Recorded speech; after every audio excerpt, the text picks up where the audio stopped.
Direktur Jenderal Bea dan Cukai, Kementerian Keuangan Supraptono, dalam konferensi persnya mengatakan, lamanya proses dwelling time atau bongkar muat barang hingga keluar dari pelabuhan disebabkan karena ulah importir. Dirinya menerangkan, banyak dari importir yang tak memiliki gudang penyimpanan barang sendiri, sehingga banyak dari mereka yang memilih menginapkan barang lebih lama karena biaya yang dikenakan kepada para importir terbilang murah. Guna menyiasati hal tersebut, pihaknya pun akan segera menerapkan biaya progresif yang kemungkinan akan diberlakukan tarif tinggi.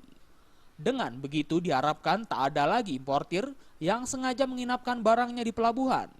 Saat ini pun manajemen Bea dan Cukai tengah berusaha mengembalikan fungsi pelabuhan sebagai tempat bongkar muat dan tempat penimbunan sementara dan bukan sebagai tempat penimbunan umum, di mana tetap memperhatikan aspek keadilan.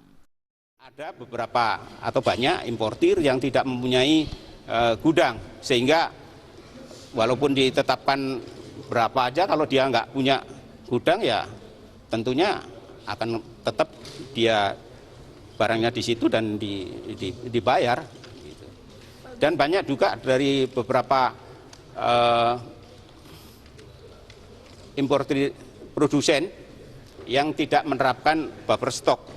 Jadi dia tidak akan menimbun barangnya di luar sesuai kebutuhannya.